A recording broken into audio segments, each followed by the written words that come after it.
Dossier 4.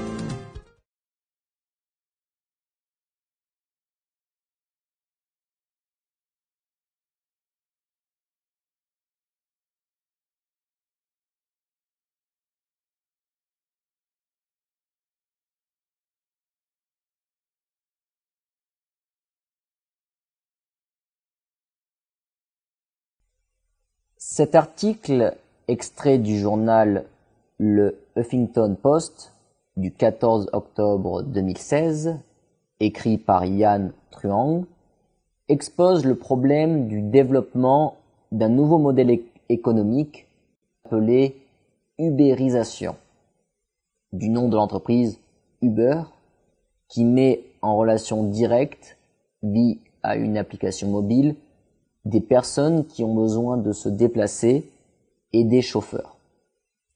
Malgré les débats que ce nouveau modèle provoque, l'auteur de l'article affirme ici qu'il ne doit pas nous faire peur, qu'il réussira à satisfaire tout le monde dans l'avenir.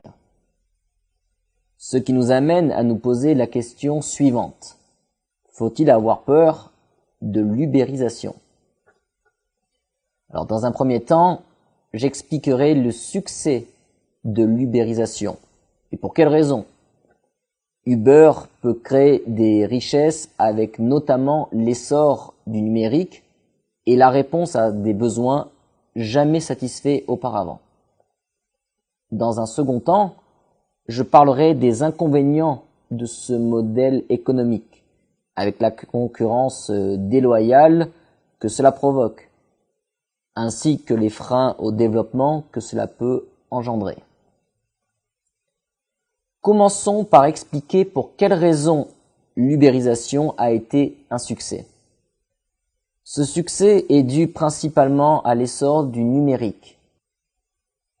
En effet, la généralisation des smartphones qui, avec des prix accessibles et simples à utiliser, sont devenus des outils indispensables dans la vie quotidienne, que ce soit pour communiquer, acheter, s'informer, travailler.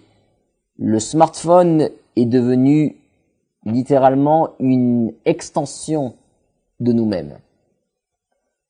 Parallèlement à ce phénomène, il y a naturellement un boom des applications mobiles grâce au haut débit, à l'internet, haut débit, à la géolocalisation et beaucoup d'autres paramètres. Par ailleurs, l'ubérisation a permis de répondre à certains besoins. Côté client, il propose un service simple et pratique à utiliser, beaucoup moins cher qu'un service traditionnel. Côté fournisseur de services, il permet à tout le monde de gagner de l'argent. Par exemple, en louant sa voiture avec l'application Drivey ou en louant son appartement pour les vacances avec l'application Airbnb. Parlons maintenant des failles de ce modèle économique. En effet, il ne présente pas que des avantages, mais peut aussi être très destructeur. D'un côté, on observe une concurrence déloyale. En effet, ces nouvelles entreprises ne sont pas soumises aux mêmes normes et réglementations que les autres, notamment en matière de sécurité et d'hygiène, alors que les entreprises classiques doivent y consacrer beaucoup d'argent. De plus, ces nouvelles entreprises fonctionnent souvent en dehors du droit du travail. Par exemple, elles ne doivent pas verser le salaire minimum aux travailleurs.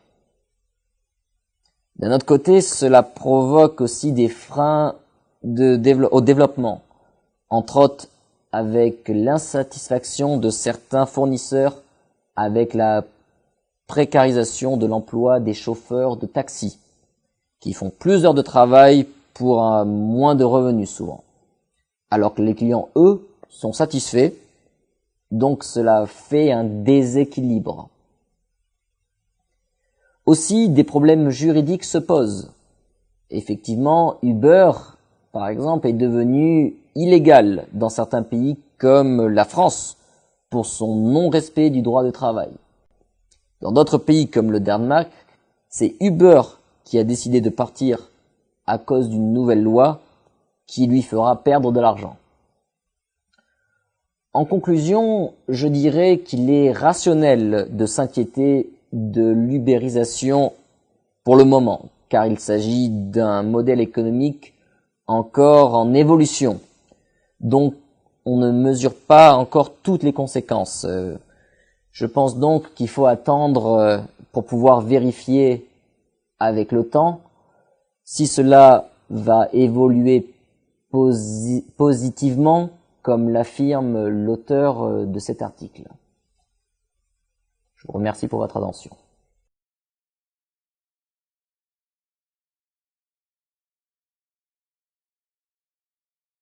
Alors, le mot déloyal veut dire quelque chose qui n'est pas juste, qui n'est pas égal.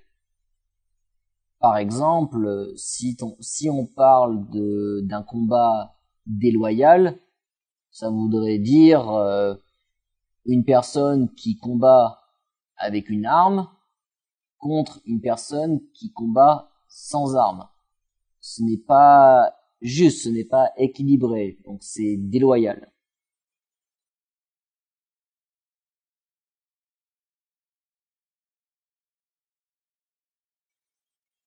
Concernant cette question, est-ce que les taxis et les Uber peuvent vivre en harmonie, tous les deux, exister tous les deux? En France, je pense que cela sera difficile parce que en France, les taxis traditionnels doivent payer une licence pour utiliser leur taxi. Une licence qui est d'ailleurs très chère. Il me semble que c'est une licence qui vaut 10 000 voire même peut-être 100 000 euros. C'est très cher.